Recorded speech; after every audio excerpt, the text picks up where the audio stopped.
Buenas noches. Qué bueno. Para mí es un honor, es un privilegio poder hablarle a ustedes. Ustedes son gente exquisita, son gente muy especial. Y para mí siempre es una alegría poder hablarle a líderes o a líderes potenciales. Creo que gran parte de nuestro trabajo tiene que ver con la formación de hombres y mujeres que le sirvan al Señor de manera abierta y voluntaria. Quiero felicitarlos por estar aquí, porque creo que para la mayoría de los que están aquí esto significa un esfuerzo. Creo que algunos vienen de sus trabajos, otros tuvieron que hacer arreglos en sus agendas para poder estar aquí. Por eso les felicito. Y esto tiene mucho que ver con una cosa que se llama disposición. Un líder tiene que estar dispuesto. Pablo habla de que el obrero debe estar dispuesto para toda buena obra. Debe ser una característica de un líder, la disposición. Y esa disposición, en primer lugar, debe estar relacionada con el aprender, con el formarse. El entrenamiento es vital para desarrollar un liderazgo en la congregación. Líder que no se entrena es un líder que no gana. ¿Por qué los atletas ganan? Porque han dedicado tiempo, han dispuesto tiempo para el entrenamiento disciplinado, y eso pues ha generado resultados. Así que yo los felicito de verdad por estar aquí esta noche. ¿Qué necesitas para ser un líder de influencia? De eso quiero hablarles. Pero antes quiero leerles algo que escribí para ustedes especialmente, este pensamiento. Liderazgo es influencia, influencia es transformar a otros. Liderazgo es influencia, influencia es transformar a otros. La medida de un líder está a través de su influencia. Alguien que dice que es un líder y no tiene seguidores, dice Maxwell, está dando vueltas, está paseando. Un pastor, obviamente, para ser un pastor tiene que tener ovejas, si no es un desempleado. Un líder tiene que tener seguidores para realmente demostrar que es un líder. Ahora, ¿por qué un líder tiene seguidores? Porque hay algo que atrapa a esas personas. Hay algo que les inspira a seguir a ese hombre o a esa mujer. Eso es influencia. Ahora, para llegar a ese término, se necesita de algunos elementos importantes para lograrlo. Por eso me enfoco en la necesidad. ¿Qué necesitas tú? ¿Qué he necesitado yo para ser un líder influyente? Cuando yo leo las cartas del apóstol Pablo a Timoteo, en el contexto histórico con Timoteo sabemos que era un jovencito a quien el apóstol Pablo vio por allá en Listra, le llamó la atención, decidió llevárselo, lo capacitó, viajó con él hasta que llegó el momento en que lo dejó para que cumpliera el propósito. Podemos definir que Pablo lo dejó ya porque estaba listo para toda buena obra. Nunca vamos a soltar un discípulo para que haga la obra a menos que esté entrenado. Y de eso va a depender de los que estamos formando y estableciendo líderes, saber el momento en que esas personas están listas para cumplir el propósito. Y luego que Timoteo se enfrenta a la responsabilidad del liderazgo como tal, ya no con el apóstol Pablo, le dedica dos importantísimas cartas. Algunos hablan de estas cartas como cartas personales o cartas pastorales. Si pudiéramos buscarle un título para esta carta, para estas dos cartas que el apóstol escribe para Timoteo, yo le escribiría el manual para un liderazgo completo. Ese sería mi título para esas dos cartas. Un manual para el liderazgo completo. Cuando hablo del liderazgo completo, me estoy refiriendo a una persona que tiene todas las características y todos los recursos para poder influenciar a gente. De hecho, Pablo dice, lo que has aprendido de mí, influencia, esto enseña a otras personas. Eso es influencia. O sea, la influencia de la cual él fue atrapado, entonces él tiene que atrapar a otros. Por eso tú no puedes quedarte con lo que has aprendido. Lo que has aprendido es para reproducirlo. Y en lo poco que he escuchado de la visión de esta iglesia es ganar al mundo. Es que cada uno de ustedes pueda generar discípulos. Y para generar discípulos necesitamos influencia. Maxwell define eso así rapidito, diciendo que liderazgo es influencia. Un líder comprometido con su visión se convierte en un líder de influencia. Yo lo llamo un líder irresistible. Un líder que la gente no lo sigue por popularidad, sino por profundidad. La popularidad se desvanece. La popularidad puede ser superada por otro más popular. Es lo que pasa en el mundo del arte. En el mundo del deporte, hoy vemos a un deportista reconocido y aplaudido y de repente sale otro fenómeno y es desplazado. La popularidad de un líder puede ser desplazada por otro líder popular, pero la influencia de un líder nunca jamás va a ser superada por otro, porque está marcando y marcando y marcando gente. Diga, yo estoy marcado. Hay dentro de estas cosas que el apóstol le escribe a Timoteo, quiero compartirles, porque yo he encontrado aquí 3 metáforas que el apóstol usa para dibujar algo y para enseñar algo a Timoteo y afirmar su ministerio. Es la segunda carta que le escribe, capítulo 2, y él le dice: tú pues, hijo mío, esfuérzate en la gracia que es en Cristo Jesús. Lo que has oído de mí ante muchos testigos, esto encarga a hombres fieles que sean idóneos para enseñar también a otros. A partir del versículo 3 comienzan estas metáforas. Tú pues sufre penalidades como buen soldado de Jesucristo. Ninguno que milita se enreda en los negocios de la vida a fin de agradar a aquel que lo tomó por soldado. Y también el que lucha como atleta no es coronado si no lucha legítimamente. El labrador, para participar de los frutos, debe trabajar primero.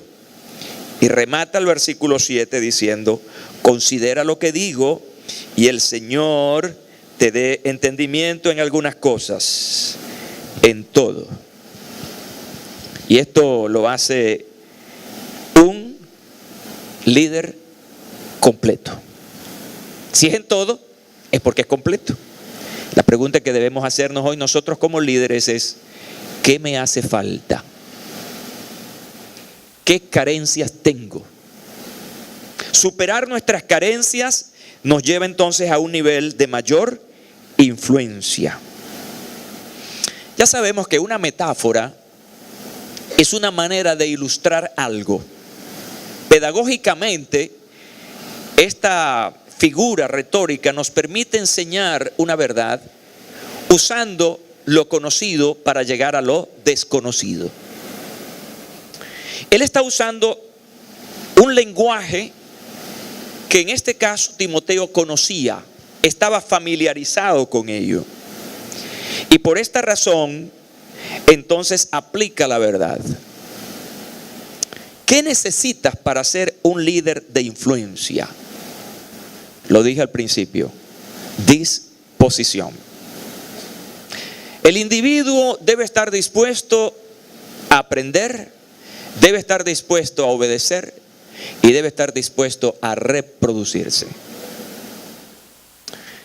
Y aquí hay 4 cosas en las que el apóstol está tratando de manejar la mentalidad de Timoteo hacia conductas que le permitan ser ese líder de influencia que se requiere para poder impactar a su sociedad, a su entorno.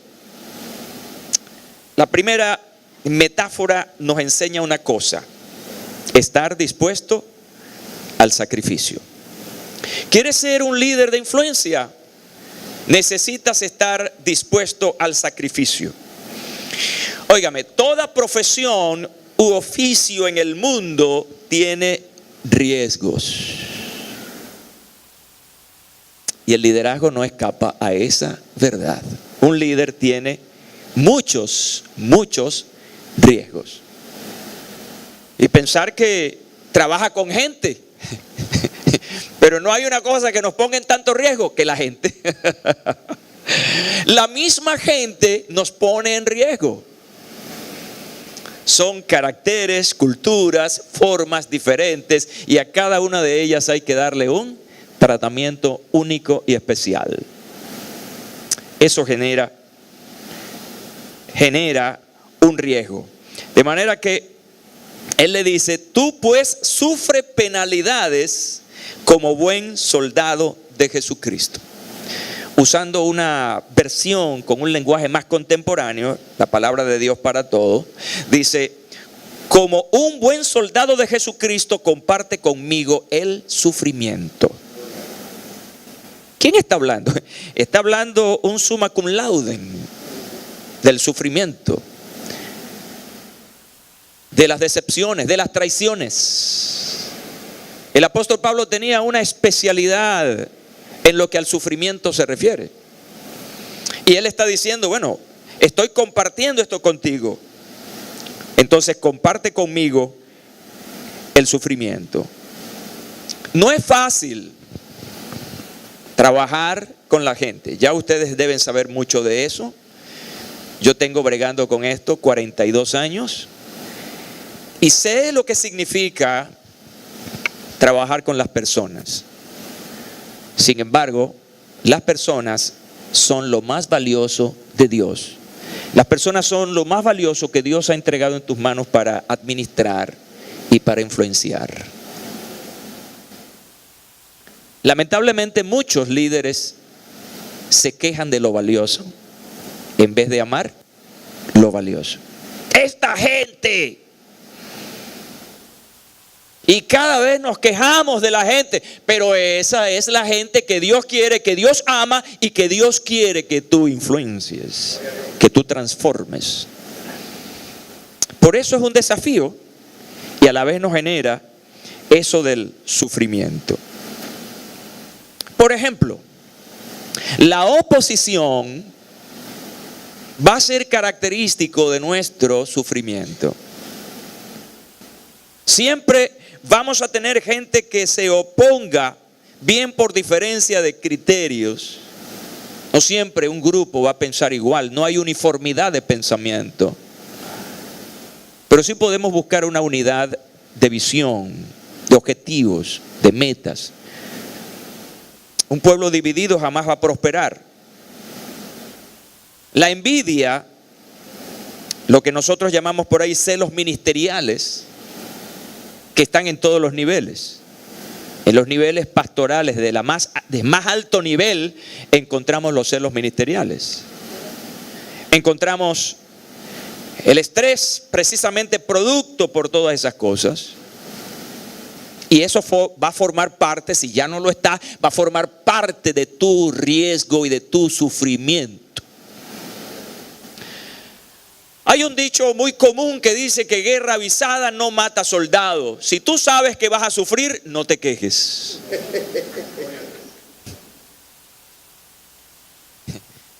El presidente Trump lo han estado criticando estos días.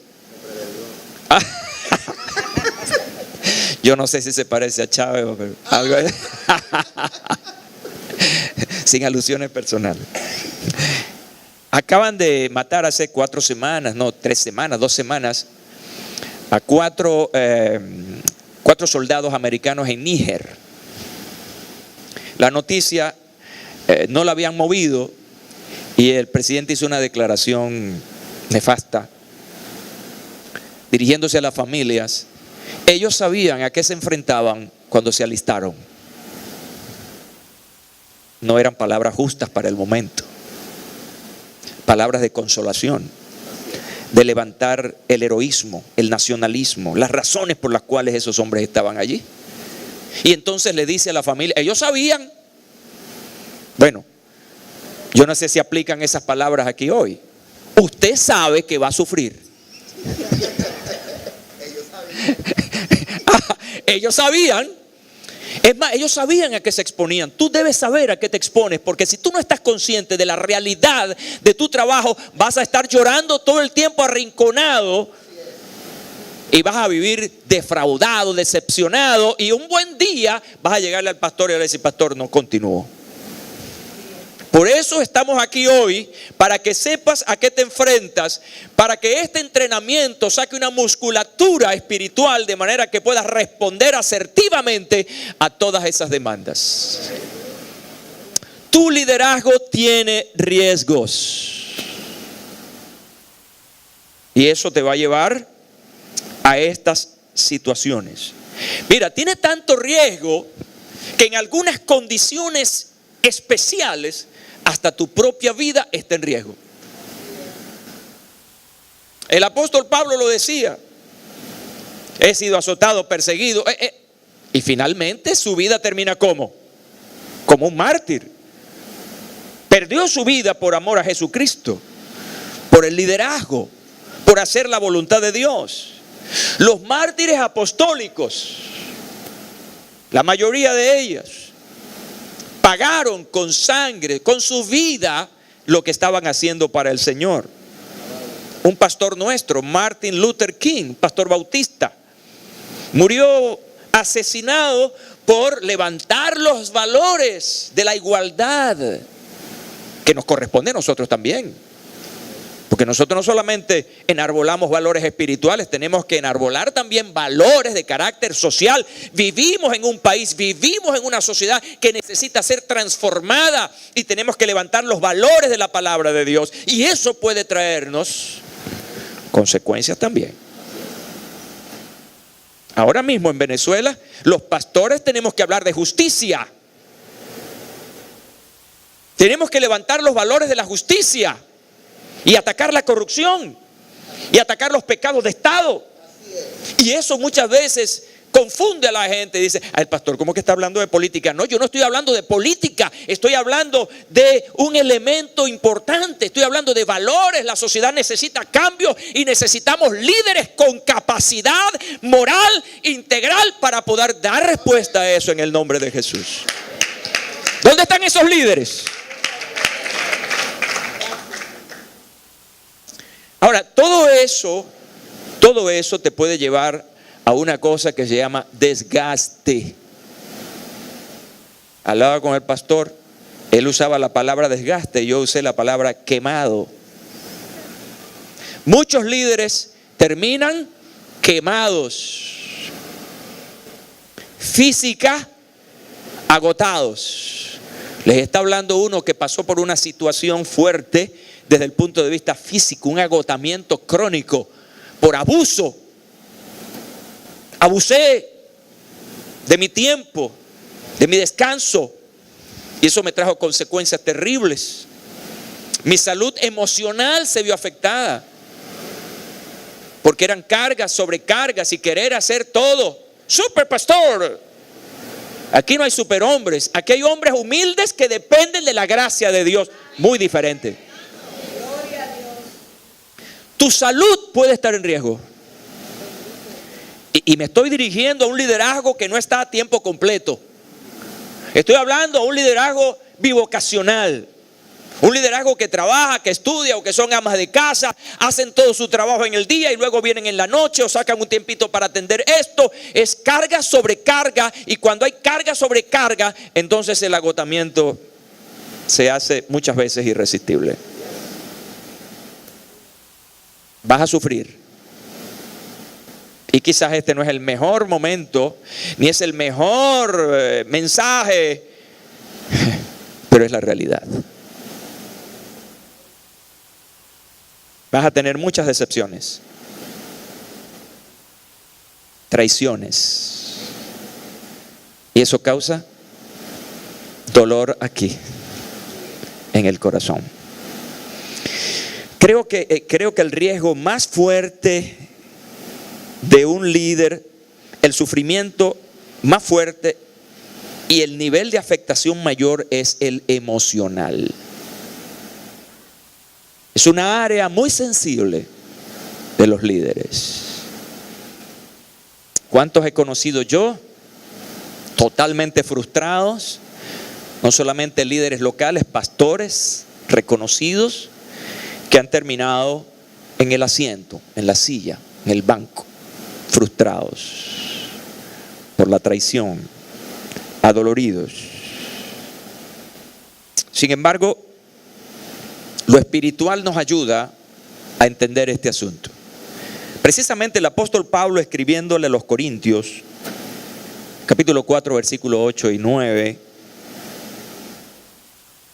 que estamos atribulados en todo. Mira cómo lo dice, en todo. Mas no angustiados, en apuros, mas no desesperados, perseguidos, mas no desamparados, derribados, pero no destruidos. Cuida tu salud física, cuida tu salud emocional. Pablo le dice a Timoteo, ten cuidado de ti mismo. Yo no sé si esta noche mientras hablo, tú te estás autoseñalando porque te sientes agotado, te sientes atribulado. Y los líderes que estamos entusiasmando a otros, influenciando a otros hacia Dios, hacia lo espiritual, y decirles y enseñarles, busca al Señor, depende del Señor, clama al Señor. Muchas veces nosotros estamos tan metidos en el problema de los demás que nos olvidamos del Señor. Y terminamos así, agotados. Por eso los líderes debemos aprender a sacar toda esa mala energía, esas cargas. Tenemos que abrir, no sé si la palabra grifo aquí se usa, abrir el grifo, la llave para botar, para sacar. Desahogo. Por eso ustedes deben tener líderes principales, aparte de sus pastores o sus pastores. Cuando usted se sienta cargado, busque a sus pastores y haga catarsis. Suelte, no ocultes nada. Si vas ocultando cosas, te conviertes en un recipiente donde vas metiendo y metiendo, y si no sacas eso de ti, vas a explotar, y el día que explotes vas a hacer mucho daño. Vas a hacer mucho daño a los que están a tu alrededor. Necesitas, para ser ese líder influyente, necesitas estar consciente de que vas a sufrir. Debes estar dispuesto a eso. Nosotros no podemos ser mejor que nuestro maestro ni que nuestros líderes.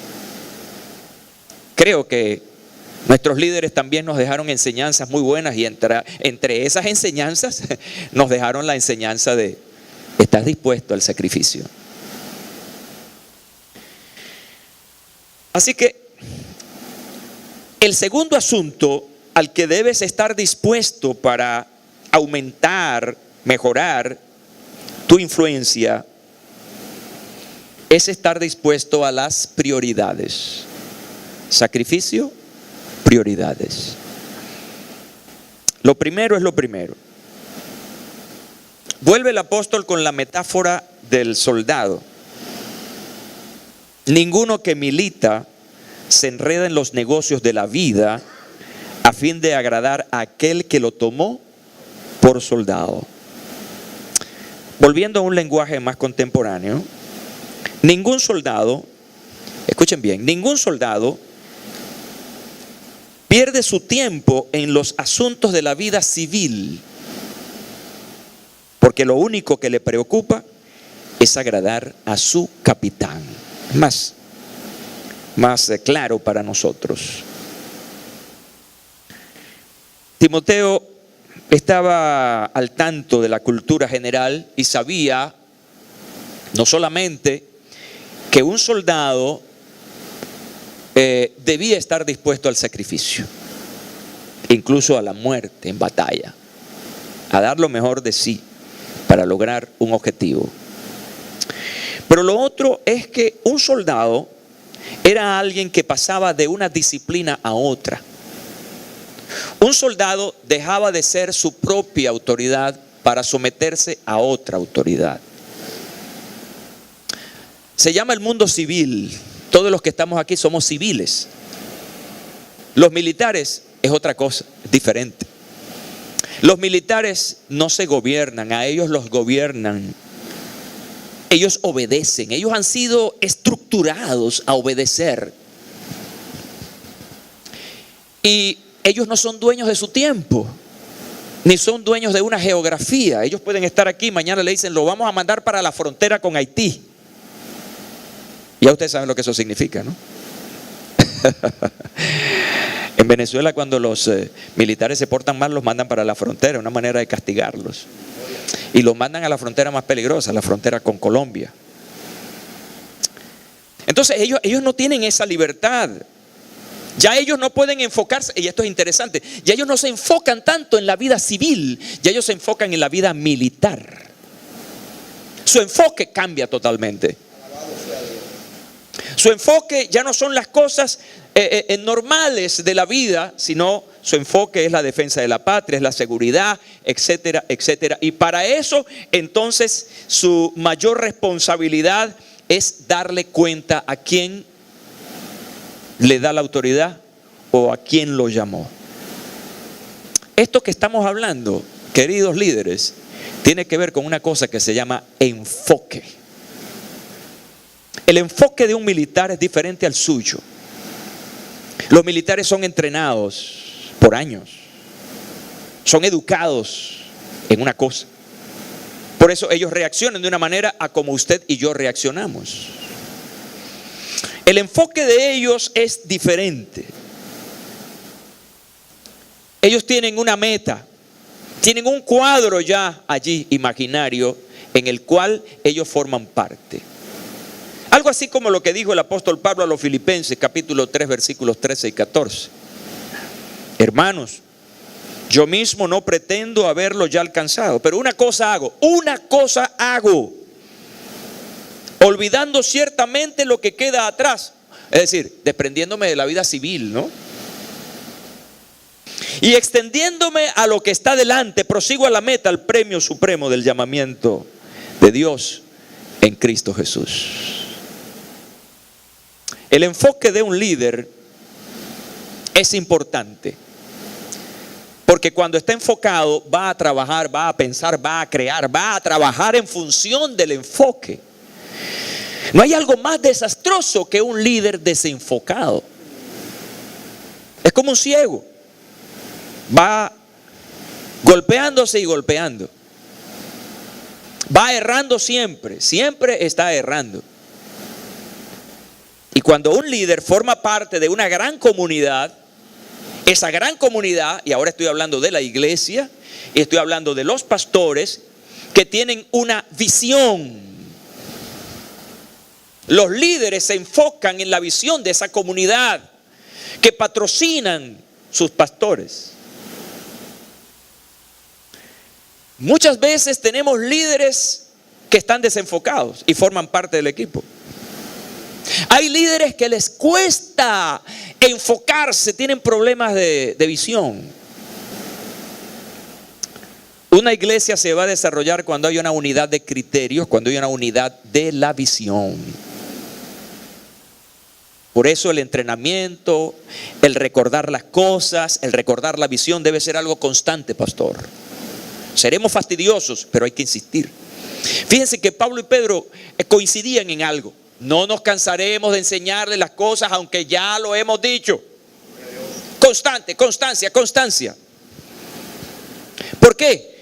Porque nuestros líderes bivocacionales tienen un riesgo tremendo de desenfocarse fácilmente. ¿Por qué? Bueno, porque ellos no están concentrados en el asunto. Ellos tienen que salir a trabajar, estudiar. Y esta es una ciudad loca. Hoy me estrené el metro. Voy a decir algo desagradable. ¿Digo lo desagradable? Yo le decía a Saraí, ¿a cómo llaman el mal sudor?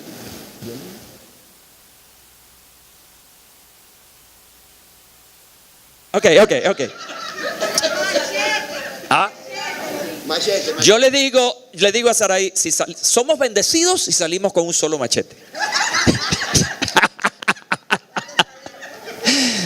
Somos bendecidos, somos muy bendecidos si salimos con más de uno. Así decía, Marcos Huy decía algo parecido. Marcos Huy decía, las iglesias bendecidas tienen un loco en su iglesia, las más bendecidas tienen más de uno. Denle un aplauso al Señor, por favor, desestrésese.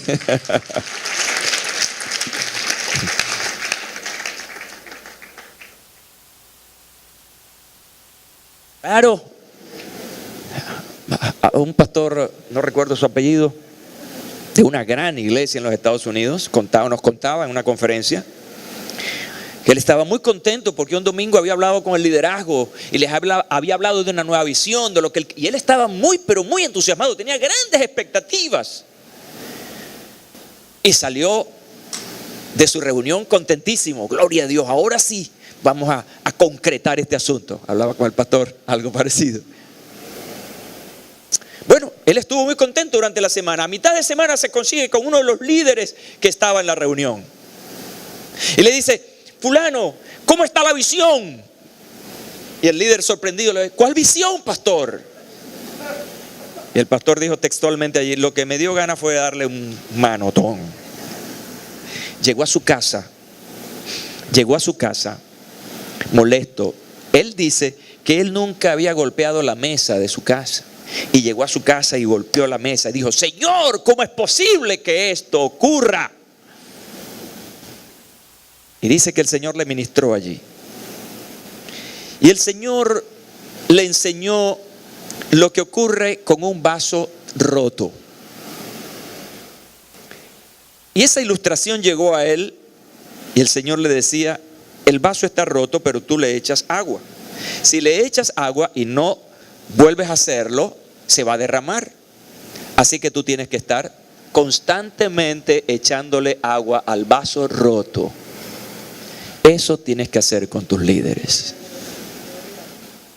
Y el Señor le decía al pastor: tienes que saber que ellos son personas que están en otros asuntos, ellos están contentos, salen motivados, pero cuando salen por allí se enfrentan al mundo, se enfrentan a sus compromisos, a sus enfermedades, a sus problemas, a sus trabajos.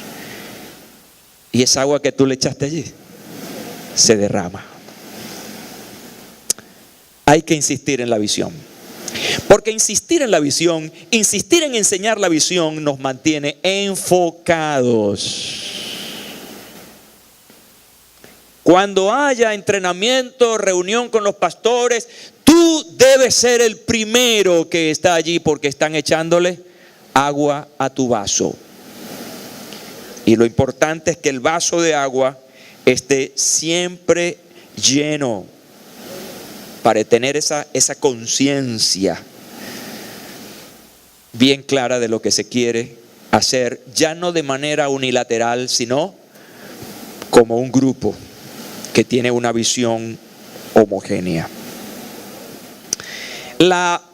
Estar dispuesto a las prioridades te lleva también a tener en muchas ocasiones una situación fuerte que son lo que yo llamo las prioridades diferentes o las diferentes prioridades. Mientras el líder no creyente tiene entre las prioridades a la gente, escucha bien, tiene en su mente estrategias de mercadeo, tiene estrategias motivacionales. El líder cristiano busca primeramente el reino de Dios y su justicia. ¿Saben por qué nosotros como líderes principales nos sentimos muchas veces tristes y frustrados? Porque hay un mercadeo de crecimiento. Hay un mercadeo. Y hay propuestas: esto es bueno, esto da resultado, esto te va a hacer crecer la iglesia. Estamos como esa literatura del crecimiento personal. Vuélvete rico en 3 días, cambia tu vida de la noche a la mañana. De hecho, usamos nosotros en nuestro lenguaje muchas veces: después de esta actividad tú no serás el mismo, tú no serás la misma. Eso es mentira. Eso es una utopía. Todo obedece a un proceso. Aquí no hay magia. Aquí hay lo que he dicho desde el principio: disposición. Si no hay disposición, no hay nada. ¿Cuál es nuestra prioridad en nuestro enfoque? Escuche. Jesús decía: la cosecha es mucha. ¿A qué se refería? A la gente. Pero Él colocó, escuchen bien esto, por encima de la gente, por encima de la cosecha, ¿a quién colocó el Señor Jesús? Al Señor de las cosechas. ¿Están conmigo? La mies es mucha, los obreros pocos. Ahí está el asunto. Mucha gente, los obreros pocos. ¿Y quién va a resolver el asunto entonces? Si hay mucha gente y los obreros son pocos, entonces todo se va a perder. Pero Jesús da una alternativa. Oren al Señor de las cosechas para que traiga obreros a su cosecha. Entonces, ¿en qué nos enfocamos nosotros? Muchas veces de manera prioritaria nos enfocamos en los edificios, nos enfocamos en el equipo, nos enfocamos en las estrategias, nos enfocamos en el humanismo, pero realmente primero que todas esas cosas está el Señor. Busquen primeramente el reino de Dios y su justicia. Las demás cosas, edificios, equipos y todo lo que necesite vendrá por añadidura. Bendito sea el nombre de Jesús. ¿Hacia dónde estamos direccionando nuestro liderazgo? ¿A las estrategias o al Señor de las mies? Nuestros púlpitos están llenos, pero llenos de grandes conferencias. ¿Cómo la filosofía ha permeado el mensaje evangélico? Y estamos llegando a una parte, al intelecto. Y la gente dice: wow, qué mensaje. Te dio conocimiento, mas no transformación. Y estamos hablando de influencia. Y el pensamiento que les di al principio es que un líder de influencia es un transformador.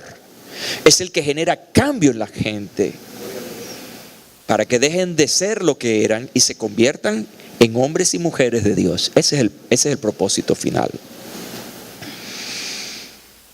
Humanismo. Nuestros púlpitos están llenos de psicología, de un sincretismo tremendo. Hay que volver a esa sencillez del amor de Dios, de la cruz de Cristo, del valor de las almas, de la salvación en sí. ¿Cuál es la prioridad entonces de un líder de influencia? Hacer la voluntad de Dios. Si Dios es conmigo, ¿quién contra mí? Ahora, ¿cómo logro eso? Lo logro a través de una disposición. ¿El tiempo se me acabó? ¿Cómo estoy con el tiempo? ¿Cómo logro eso? Es vida devocional. Hubo un tiempo en Venezuela, un gran movimiento, un gran avivamiento en Venezuela en los años 60. Un pequeño grupo de hombres en 2 años fundaron 200 iglesias aproximadamente en todo el país. Señales y milagros. Y los líderes decían: tenemos tanto trabajo en la obra del Señor que no tenemos tiempo para orar. El movimiento duró poco. Fracasó. Se engolosinaron con el éxito. Mira, la tercera cosa que quiero decirles es la disposición al escrutinio público. Estar dispuesto al escrutinio público. Si usted es de esas personas que no le gusta que nadie se meta en su vida, tiene problemas. Tiene problemas. Estos días un artista le dio un golpe en la cara a un periodista porque se metió en su vida. ¿Leyeron eso? ¿Vieron eso? ¿Cómo es que se llama el bendito hombre ese? Farándula.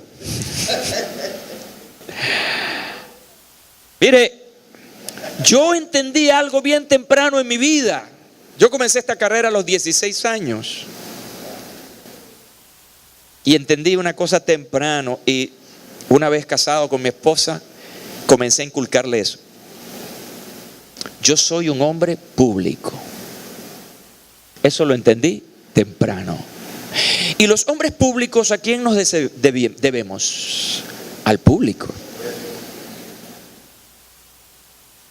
Por lo tanto, tiene que haber mucha transparencia. Acabo de leer la noticia hoy del presidente Temer de Brasil, donde está declarando él públicamente que tiene problemas coronarios y que tiene que ir a la sala de operaciones. Él debe decirlo. Él es un hombre público. Cuando el presidente Bill Clinton tuvo aquel gran desliz con la Mónica esa, tuvo que públicamente decir qué pasó. Él es un hombre público.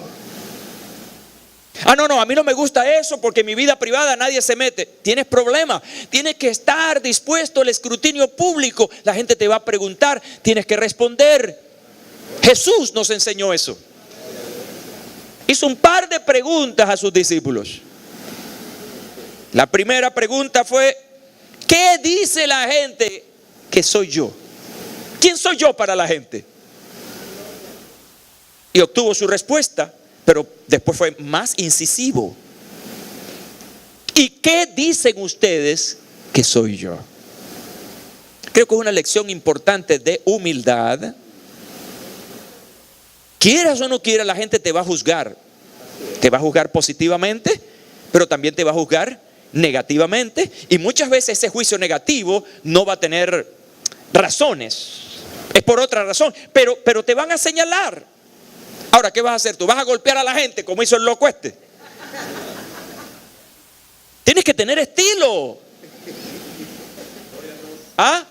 Los líderes deben tener estilo para defender su vida privada, para desarrollar su vida pública. Son respuestas inteligentes. Este hombre sencillamente pudo darle la espalda a ese tipo y seguir caminando. O decirle: Señor, eso no es su problema, y seguir. Pero de ir de allí a la violencia, quedó mal y fue sometido al escrutinio público. ¿Pero cómo? Ese loco, ese fanático, ese violento, ese drogadicto. ¿Cuántas cosas no han dicho este señor que finalmente tuvo que ir a la prensa nuevamente para disculparse? Hay que tener estilo para saber dar respuestas cuando tocan tu vida personal. Dice: el que lucha como atleta no es coronado, sino lucha legítimamente. Lenguaje más contemporáneo. Cuando un atleta participa en una competencia, no puede ganar a menos que obedezca todas las reglas. El liderazgo tiene reglas. Por eso yo llamo esto el manual para un líder completo. Hay un manual aquí. Hay consejos aquí acerca de cómo debo desarrollar mi liderazgo para que realmente sea influyente. Hay reglas allí. Escucha, y quiero hablarte de dos reglas. Están las reglas que están establecidas aquí, pero también el ministerio de cada casa tiene sus propias reglas. Y tú tienes que jugar en este liderazgo según las reglas de esta casa. No puedes meter otras reglas aquí porque no sería íntegro. Me estoy explicando, ¿verdad? Eso va a generar ¿qué en la gente que me rodea? Respeto. Cuando uno se apega a las reglas, Como el atleta que quiere ganar disciplinadamente, atrae a las personas. Las personas íntegras son atractivas. Llaman la atención porque no son del montón. No son como los demás. Ahorita estamos desarrollando una serie en nuestra iglesia que se llama Sé Diferente, porque la sociedad está reclamando patrones nuevos, gente diferente, bendito sea Dios. Estamos cansados de los infieles, estamos cansados de los corruptos, estamos cansados de los mal hablados. Queremos gente diferente, un líder diferente que nos empuje al progreso. Tener conciencia de que eres una persona pública. Las personas públicas están llamadas a dar cuenta, a entregar cuenta. ¿Por qué este presidente Temer y otros presidentes de alta investidura han tenido que enfrentarse a su pueblo para decir esto, esto y esto? Están dando cuenta. Yo me debo a una iglesia. Esa iglesia sabe que yo estoy aquí y qué estoy haciendo aquí. Los pastores con quien yo me reúno semanalmente saben en dónde estoy yo y qué estoy haciendo. Y les estoy escribiendo sobre cada experiencia que estoy viviendo. Estoy dando cuenta.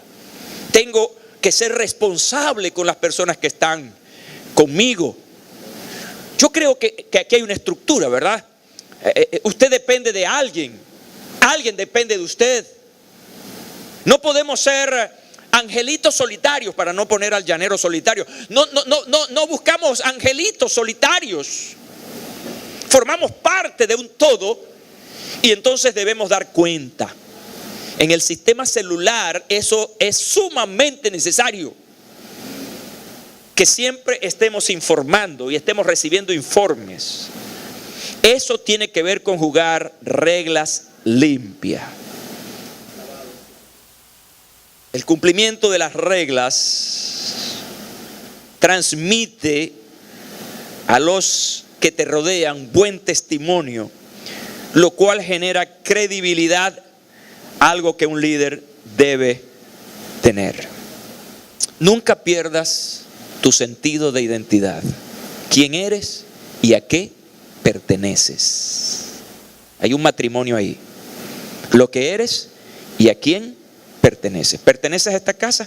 Entonces trabaja, funciona como funciona la casa. De lo contrario, vas a perder influencia porque hay gente que se va a dar cuenta de eso y no me conviene estar con esta persona. Vas a quedar solo, vas a quedar sola. Y en eso pues hay que ser muy disciplinado en cómo estamos manejando nuestra vida y el estar dispuesto al escrutinio público. Cierro con esto. La cuarta o la tercera en este caso metáfora es la tercera porque las dos primeras él usa la misma metáfora del militar y del soldado. Estar dispuesto a algo que no nos gusta mucho, al trabajo. ¿Cuántos van a trabajar mañana? Levanten la mano. Es sábado, van a trabajar mañana. ¿Y cómo te vas a levantar mañana? ¡Qué chévere! Voy a trabajar, estoy entusiasmado. Soy la persona más feliz del mundo porque voy a trabajar. Eso no se lo cree nadie. Hipocresía. Nos cuesta trabajar porque no es que no nos guste, es que es fuerte, cansa, es obligado, es impuesto. ¿A cuántos les gusta orar?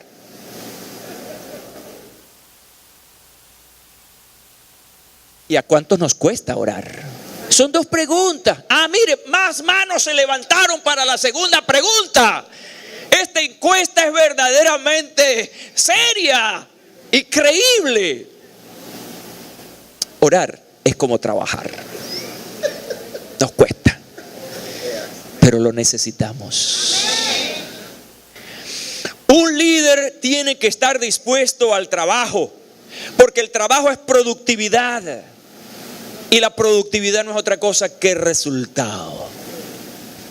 Escriba esta expresión y profundícela porque yo no tengo tiempo.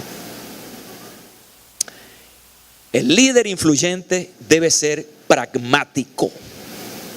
Esa palabra usted la va a buscar por allá.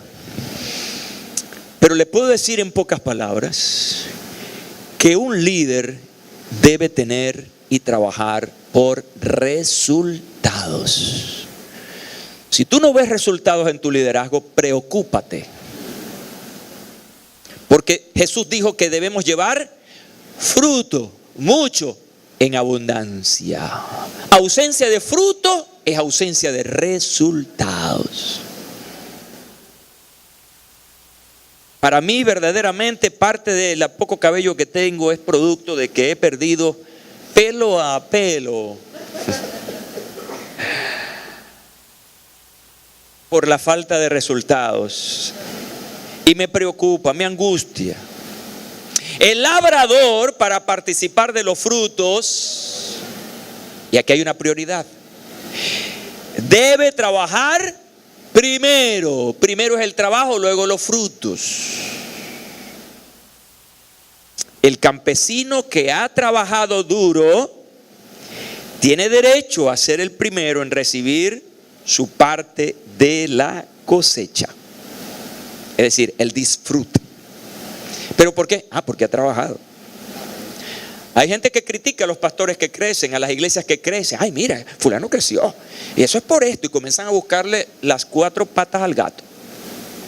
No, eso es por esto es por aquello. No le preguntes de su momento actual.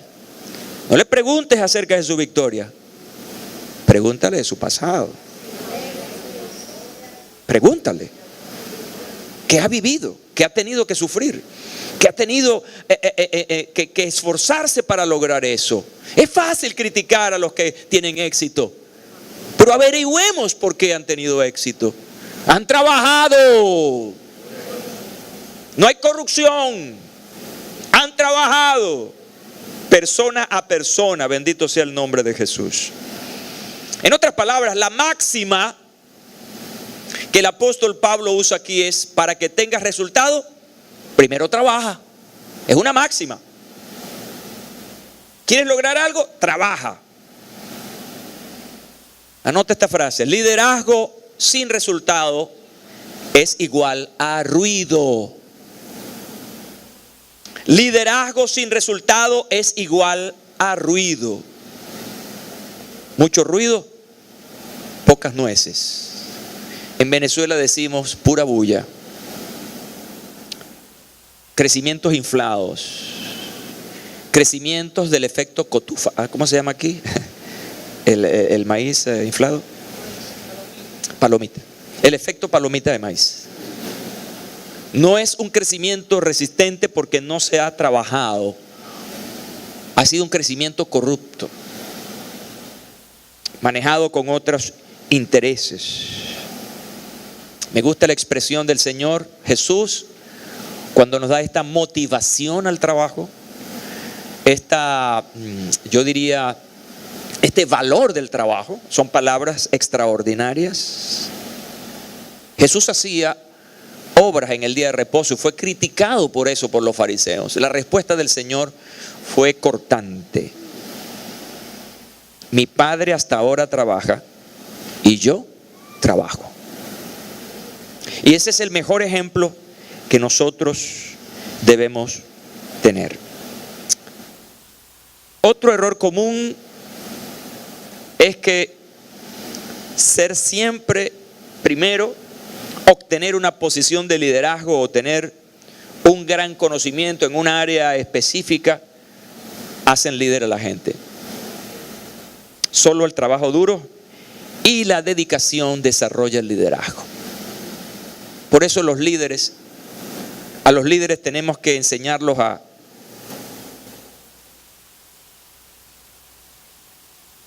un escalón a la vez.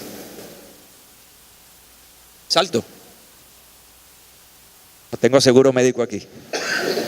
A veces ocurre que saltan de una vez a una posición. Craso error nuestro, que los hemos lanzado allá, y un error para el pobre o la pobre, porque, ay Dios mío, no está preparada para ninguna de estas cosas que hemos visto aquí. ¿Cierto? No, hay que enseñarlos a trabajar, a ganarse la posición. Si hablamos de posición, yo hablaría de servicio. Enseñarlos a que esto te cuesta, pasar de aquí a aquí, eso cuesta. Y cuando llegas aquí, ves para allá y dices, oye, estar aquí me costó. Y cuando subes el otro, oye, ahora estoy más alto, pero, ay, Nelson Ness, sufrir me tocó a mí en esta vida.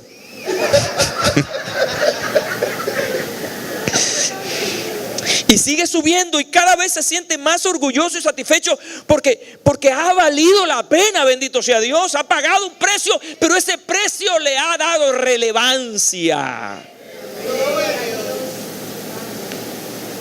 ¿En lo poco fuiste fiel? En lo poco, sobre mucho te pondré. Estén de pie, por favor.